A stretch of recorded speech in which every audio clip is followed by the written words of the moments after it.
Good morning class 7। आज आपका revision video जाना है। तो रिवीजन वीडियो है आपका चैप्टर 11 भाग्य विधाता कौन।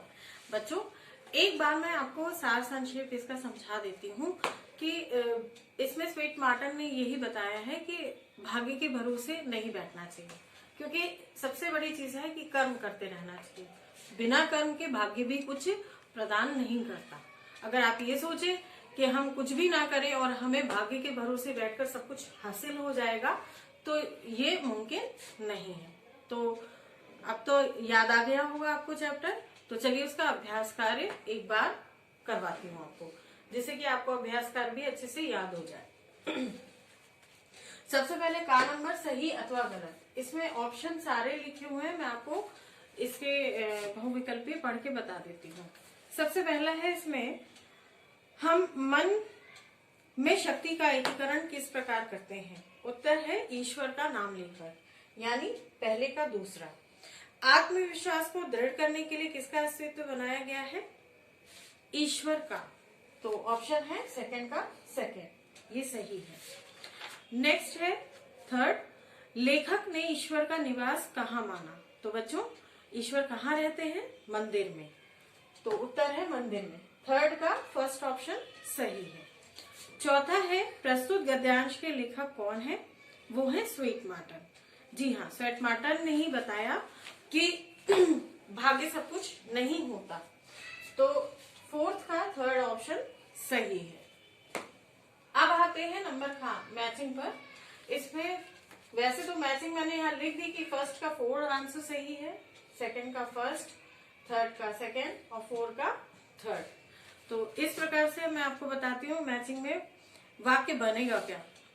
बर्टलेट रसेल ने बोला, मन को शक्ति देने वाली आध्यात्मिक कल्पना का नाम ईश्वर है। ये पहले का फोर्थ। सेकंड है सेकंड, श्वेत मार्टन ने क्या बताया कि पाठ की जो है वो लेखक है। और थर्ड, अरस्तु, इस दुनिया में सब कुछ है जो कर्महीन है वह नहीं पाते। थर्ड का सेकंड। और फोर्थ है कैप्टन स्कॉट, इन्होंने क्या किया था? फोर्थ का थर्ड सही है, ध्रुव की खोज की थी। ठीक है। अब हम आते हैं भाषा एवं व्याकरण में। इसका नंबर का है, वाक्यों में कोष्ठक में दी गई धातु। बच्चों ध्यान से देखिएगा, धातु का सही क्रिया रूप रिक्त स्थान में लिखें। जैसे आपकी बुक में कोष्ठक में लिखा है बैठ, अब उसको धातु में लिखना है तो हो जाएगा बैठे। कैसे? मैं आपको वाक्य पढ़ के बताती हूँ। पहला है, कोलंबस के साथी नाव में बैठे। कोष्ठक में बैठ दिया है, जब धातु में चेंज करेंगे तो क्या हो जाएगा? बैठे। इसी प्रकार से कोष्ठक में और भी दिए हैं, उनके मैं बारी बारी आपको पढ़ के बता देती हूँ। दूसरा, माँ को देखकर बच्चा हंसने लगा, तो हंसने हो जाएगा। और जो कोष्ठक में दिया है वो है हंस, हंस का हो जाएगा हंसने। इसी प्रकार कर का हो जाएगा करना, और इसी प्रकार से पढ़ का हो जाएगा पढ़ना। ठीक है बच्चों? या पढ़ने, बच्चा घर आकर पढ़ने लगा, पढ़ का क्या हो जाएगा? पढ़ने लगा। अब हम आते हैं नंबर खा पे, जो कि है आपका विलोम शब्द। बच्चों, विलोम शब्द में यानी उसका अपोजिट होता है, उल्टा लिखना होता है। तो सबसे पहला है सफलता, तो सफलता का हो जाएगा असफलता। दूसरा है आपका विश्वास, विश्वास का हो जाएगा अविश्वास। तीसरा है विवाहित, विवाहित का हो जाएगा अविवाहित। चौथा है आपका कर्मण्य, कर्मण्य का हो जाएगा अकर्मण्य। कर्मण्य यानी कर्म करने वाला, अकर्मण्य जो कुछ भी नहीं करता। और पांचवा है आपका सामाजिक, सामाजिक का हो जाएगा असामाजिक, और सत्य का हो जाएगा असत्य। तो ये था आपका विलोम शब्द। अब आगे बढ़ते हैं, क्वेश्चन गा पे आते हैं। गा में बच्चों, निम्नलिखित वाक्यों में रेखांकित शब्द के स्थान पर एक शब्द का प्रयोग कर वाक्य पुनः बनाएं। जब हम एक वाक्य लेते हैं तो वह वाक्य उसको बनाने के लिए, उसको छोटा करने के लिए लेते हैं। जैसे हमें बहुत लंबा सेंटेंस बोलने की जरूरत नहीं है, 1 वर्ड बोलते हैं इसे, उस 1 वर्ड का प्रयोग करते हैं। अब यहाँ देखिए, आपको मैं बुक में पढ़ के बताती हूँ। पहला, गेम्स का पीरियड सप्ताह में एक बार होता है, प्रतिदिन नहीं। तो जरूरी नहीं हम सप्ताह में एक बार बोले, हम कह सकते हैं गेम्स का पीरियड साप्ताहिक होता है, प्रतिदिन नहीं। तो सप्ताह में एक दिन लिखने की जरूरत नहीं थी, हमने साप्ताहिक लिखा, उसी में अर्थ स्पष्ट हो गया।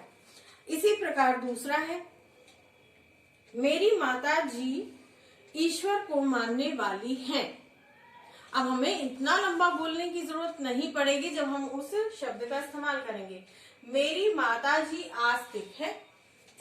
जिसकी आस्था भगवान में होती है, जो पूजा करता है, धार्मिक होता है, पाठ करता है, उसे हम आस्तिक कहते हैं। तो हमने अगर आस्तिक शब्द का इस्तेमाल किया तो हमें इतना लंबा सेंटेंस लिखने की जरूरत नहीं पड़ेगी। इसी प्रकार से तीसरा है, आजकल इतिहास से संबंधित फिल्में नहीं बनती। तो आजकल ऐतिहासिक फिल्में नहीं बनती। नेक्स्ट, ईश्वर सब कुछ जानने वाला है। ईश्वर सर्वज्ञ है। सिंपल सेंटेंस है ना। अब आगे बढ़ते हैं, इसमें है नंबर घ।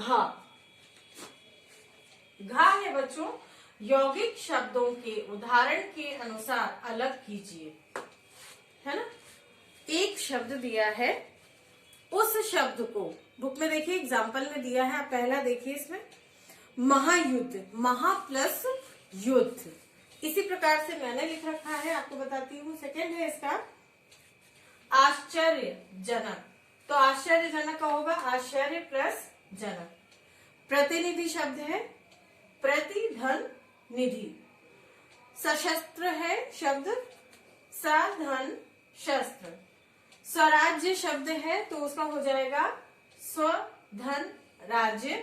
इसी प्रकार से छठवां नंबर है देशभक्त। अगर इसका यौगिक शब्द लिखेंगे तो देश प्लस भक्त हो जाएगा। तो अब तो आपको समझ में आ गया होगा बच्चों।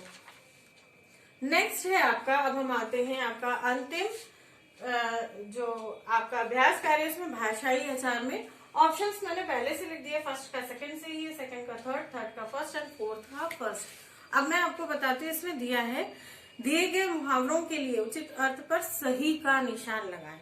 इसमें सबसे पहला मुहावरा जो दिया है वो है तिल का ताड़ बनाना का अर्थ है छोटी छोटी बातों को बढ़ाकर कहना। आप इस पर टिक लगा लीजिए। नेक्स्ट है काया पलट होने का अर्थ होता है भारी परिवर्तन होना। सेकंड नंबर पे इस पे टिक लगाइए। ये थर्ड नंबर है, सेकंड का थर्ड। ओके, अब थर्ड नंबर आपका पढ़ रही हूं मैं। बगले झांकने का अर्थ होता है इधर उधर देखना। टिक लगा लीजिए उस पे। नेक्स्ट है चौथा, ईद का चांद होने का अर्थ होता है बहुत दिनों के बाद मिलना, यानी आपका चौथे का फर्स्ट। तो आशा करती हूँ बच्चों आपको ये अभ्यास कार्य समझ में अच्छे से आ गया होगा। बिल्कुल मैच करके एक बार देख लीजिएगा। अगर आपने पीडीएफ के थ्रू भी किया है, फिर भी एक बार रिवीजन में रफ कॉपी में अभ्यास करिए, क्योंकि बच्चों आपका जो बड़ी क्लास होने की वजह से एक्सरसाइज में से बहुत सारे ऐसे क्वेश्चंस आते हैं जिनके 10-10 मार्क्स 20-20 मार्क्स ऐड होते हैं। तो उम्मीद करती हूँ आपको ये पार्ट समझ में आ गया होगा। थैंक यू बच्चों।